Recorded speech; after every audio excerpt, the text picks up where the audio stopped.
शादी हुई है और आपका पार्टनर आपके साथ है, उसके लिए आपको वक्त निकालना है, चाहे आप कितने मसरूफ़ हैं।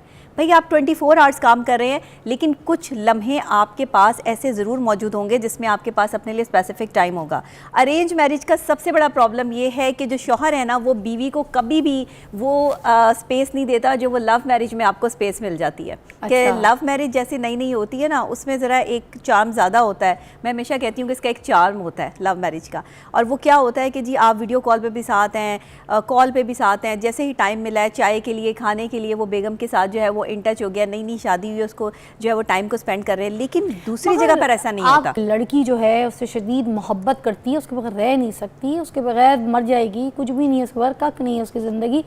तो लड़का जो है उसको रोल देता है। इसका मतलब ज़रा देखने वालों को बताएं। मुझसे बहुत से लोगों ने बोला कि नबिया आए तो इसका सवाल आपने करना है यहाँ पे ये बाप ऐसा कर रहा है, तेरा बाप अच्छा, बच्चों से ना दोनों को ही नहीं डिस्कस करना चाहिए। ना बाप नहीं दिया, मैं तुझे क्या खिलाऊं, शॉपिंग क्या कराऊं, तू ये क्या है, तू ये नहीं करना चाहिए, नहीं करना चाहिए। ना माँ को जो है वो बाप की बातें बच्चों से शेयर करनी चाहिए, ना बच्चों से जो है वो बाप को माँ की बातें शेयर करनी चाहिए। आप दोनों को जो शेयर करना है आपस में करें। आपको जो दोनों में बुराई नज़र आती है आपस में बैठ के उसको सॉर्ट आउट करें। बच्चों के सामने आप ऐसे हो जाएं जैसे आपकी कभी ज़िंदगी में कोई लड़ाई, कोई झगड़ा, कोई मामलात ख़राब हैं ही नहीं। अगर आप एक प्यार की निगाह से देखें तो मेरा ये जुमला भी बहुत वायरल है कि जब एक शौहर अपनी बीवी को प्यार की निगाह से देखता है तो अर्श और फर्श दोनों पर जो है वो इस चीज़ की जो है खुशी मनाई जाती है। और ये बहुत बड़ी बात है। आप अपनी बीवी का जब सुबह माथा चूम के निकलते हैं ना, आप उसके हाथ चूम के निकलें। आप यकीन करें, ये हम अदबन जो है वो किसी भी बुजुर्ग का या किसी भी बड़े बंदे का जो हाथ चूमते हैं ना, वो बीवी जो आपके लिए कपड़े धोती है, आपके लिए बर्तन धोती है, आपके लिए काम करती है, आपके बच्चे संभालती है, आपके कपड़े इस्त्री करती है, आपके लिए खाना पकाती है जिन हाथों से। इसके भी तो हैं, अगर वो हाथ आप चूमना शुरू कर दें और उसका माथा चूम के निकले, तो आप यकीन करें कि आपके खुशी के हार्मोन्स जो हैं वो खत्म नहीं होंगे। सारा दिन आपका अच्छा गुजरेगा और उस बीवी का भी अच्छा गुजरेगा। एक हग भी बड़ा हाँ, वो तो देखें, वो आपकी मर्जी है, वो आगे आप जितना मर्जी आपकी मर्जी है। लेकिन मेरी जो मर्जी है या मैं जो साइकोलॉजिकली समझाने की कोशिश कर रही हूँ वो इतना ही है कि अगर आप अपनी बीवी का माथा चूम के निकलते हैं, सारा दिन आपका भी अच्छा आजमा के देख लें आप, और उस बीवी का भी। वो इसी खुशी में सारा दिन जो है वो जल्दी जल्दी सारा काम कर लेगी, अपने आप को तैयार भी करेगी, लेकिन जब उसका शौहर उसे देखेगा ही नहीं, वो सजेगी किसके लिए, किसके लिए संवरे? वो शख्स जो उसे देखना ही नहीं चाहता है, उसकी तारीफ ही नहीं करता है, उसको कहता है तू सज के भी मजे लग रही है, तो फिर वो कहां से तैयार होगी? छोटी छोटी चीजें हैं मेंटल कंपैटिबिलिटी के लिए। मैं बता देती हूँ आपको, आज हमारे पास मौजूद है, समझ गए होंगे आप, डॉक्टर नबिया अली खान सेठ। अस्सलाम वालेकुम। वालेकुम अस्सलाम, कैसी हैं आप? ठीक ठाक। मैंने कहा बताऊं कि भाई इल्म उसी बंदे से पूछना चाहिए जिसके पास रास्ता हो। जब आपके पास इल्म ही नहीं होगा, वो रास्ता क्या दिखाएंगी? असल में इल्म जहाँ होता है वहाँ नज़र आ जाता है। सूरत हाल ये है, जो लोग इल्म पे सवाल उठाते हैं उन लोगों को ये समझ लेना चाहिए कि इल्म वहीं होगा जहाँ इल्म हासिल किया होगा।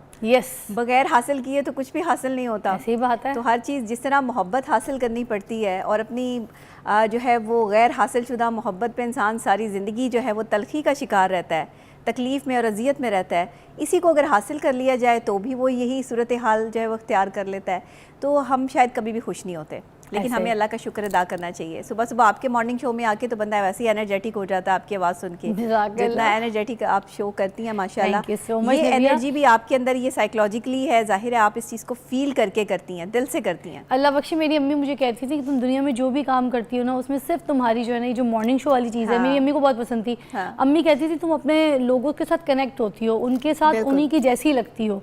मेरे जो मुझे कमेंट्स भी मिलते हैं वो यही मिलते थे।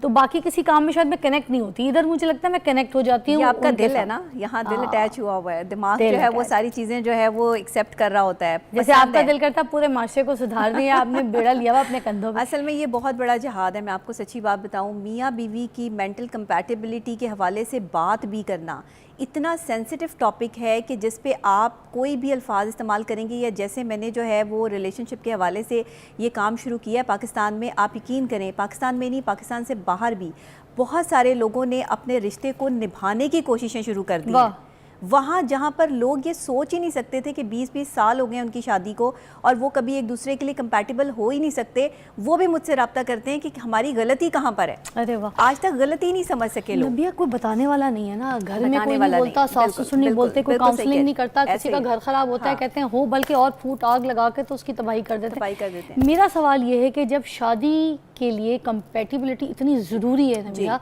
तो वाई कॉम्प्रोमाइज़, बाद में कॉम्प्रोमाइज़ क्यों करना पड़ता है इस कंपैटिबिलिटी के लिए?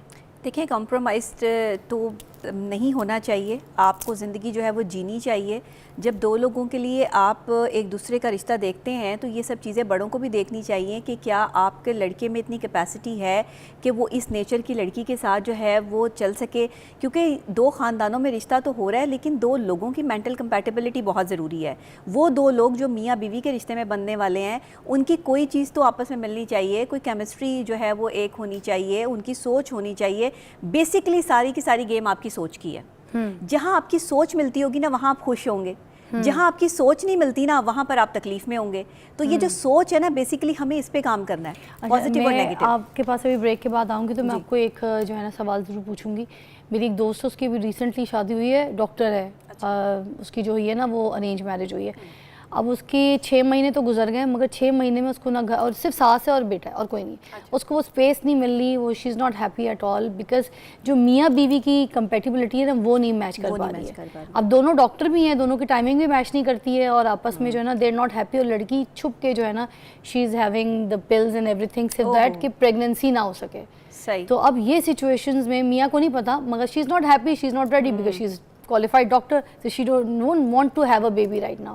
शादी के लिए सवाल किया था कि एक अरेंज मैरिज है मेरी दोस्त की, ठीक है, and she is not having baby, मियाँ से छुप के she is having the pills and everything, और वो 8 महीने हुए शादी को, मगर उनकी कंपेटिबिलिटी बिल्कुल नॉर्मल नहीं, जबकि सिर्फ एक सास और एक जो है ना लड़की है, एंड दे डॉक्टर्स। देखिए, उनके दरमियान में जो मेंटल कंपैटिबिलिटी का ना होना है वो बहुत सी इसकी रीज़न्स हो सकती हैं। एक तो वक्त का ना होना, जाहिर है कि नई नई शादी हुई है, 8 महीने हुए अभी शादी को, 1 साल नहीं हुआ पूरा, तो इसमें प्रॉपरली जो है वो एक दूसरे को जब आप टाइम नहीं दे पा रहे होते या एक दूसरे के साथ टाइम स्पेंड नहीं कर पा रहे होते तो एक दूसरे को समझने के लिए कुछ टाइम चाहिए होता है।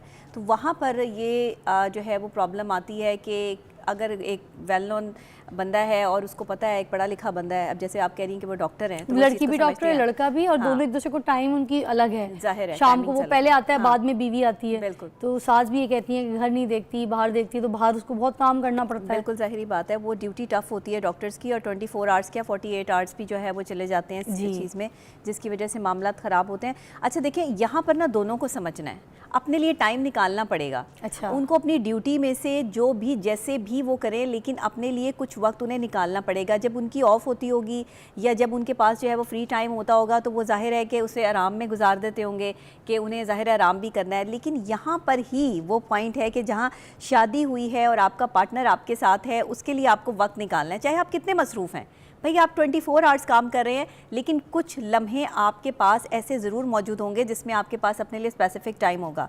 आप वीडियो कॉल पे भी इन टच रह सकते हैं, आप कॉल पे भी इन टच रह सकते हैं। ये केमिस्ट्री नहीं हो रही है ना, ये केमिस्ट्री नहीं हो सकती सकती अरेंज मैरिज में। ये बेसिकली अरेंज मैरिज का सबसे बड़ा प्रॉब्लम ये है कि जो शौहर है ना वो बीवी को कभी भी वो स्पेस नहीं देता जो वो लव मैरिज में आपको स्पेस मिल जाती है। कि लव मैरिज जैसी नई नई होती है ना, उसमें ज़रा एक चार्म ज़्यादा होता है। मैं हमेशा कहती हूँ कि इसका एक चार्म होता है लव मैरिज का, और वो क्या होता है कि जी आप वीडियो कॉल पे भी साथ हैं, कॉल पे भी साथ हैं, जैसे ही टाइम मिला है चाय के लिए, खाने के लिए, वो बेगम के साथ जो है वो इन टच हो गया, नई नई शादी हुई है, उसको जो है वो टाइम को स्पेंड कर रहे हैं। लेकिन दूसरी जगह पर ऐसा नहीं होता। आपकी इसी सवाल का मैं आप में ही सवाल करूँगी कि बाद में कैसा क्या हो जाता है। कुछ लव मैरिज भी ऐसी होती हैं जहाँ पर बड़ा टाइम लवी डवी कपल होते, 2-3 महीने के बाद पता चलता है नहीं भाई बस ठीक है इतना ही हो गया। लड़का सारी रात दोस्तों में बैठा होता है, शीशे पी रहा होता है, ड्राइवों पे जा रहा होता है, गैदरिंग कर रहा होता है, लड़की अकेले घर बैठी होती है, दोस्तियों में जाती है, कमेटी पार्टियां शुरू कर देती है।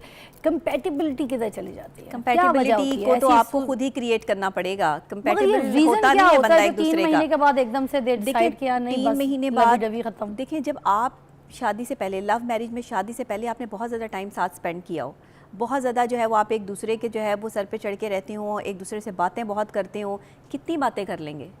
कुछ स्पेस देनी पड़ती है हर किसी को। आपको थोड़ा सा स्पेस रखना पड़ता है।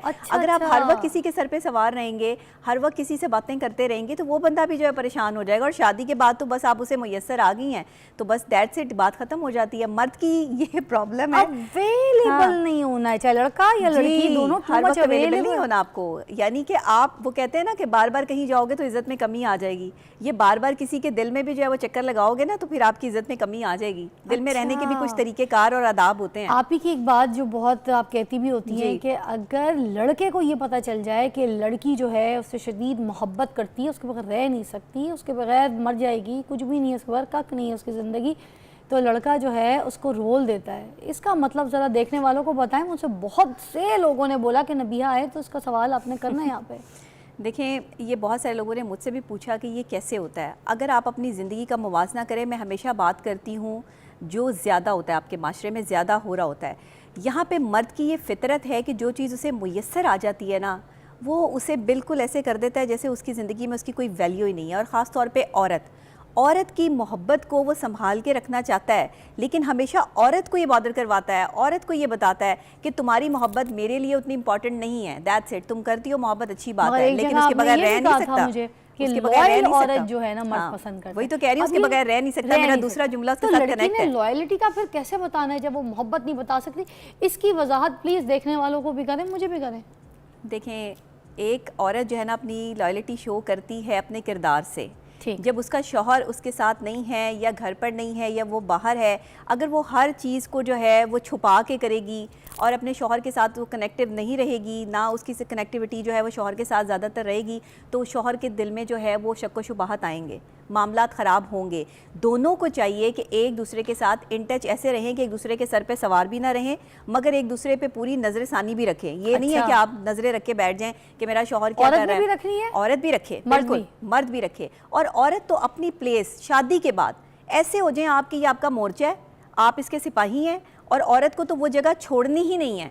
और मर्द को एक काम जो मर्द नहीं करते हैं कभी भी, नई शादी हो, पुरानी शादी हो, शादी को 50 साल गुजर जाएं, 20 साल गुजर जाएं, जितने मर्जी साल गुजर जाएं, एक चीज़ जो मर्द हमारे यहाँ नहीं करते, और वो ये है कि सुबह उठ के अगर आपको अपनी बीवी का चेहरा देखना पड़ रहा है तो आप उसमें फ्रस्ट्रेशन महसूस कर रहे हैं, डिप्रेशन महसूस कर रहे हैं, वही ना, जाहिर है आपको वही चेहरा देखना पड़ रहा है। तो उस चेहरे को क्यों ना आप खूबसूरती से देखना शुरू कर दें, नज़रिया तब्दील कर लें। हर चीज़ को देखने का अपना एक नज़रिया होता है। बेसिकली नज़रिए ही की सारी बात है। आप जिस नज़रिए से दूसरे शख्स को देख रहे होते हैं, वो शख्स आपको वैसा ही दिख रहा होता है। अब होता है कि बराबर में अगर बाजू में बीवी सोई हुई है और उसने देख लिया तो ऐसे, और अगर बीवी ने नहीं देखा तो फिर ऐसे उठ के वॉशरूम जाएंगे।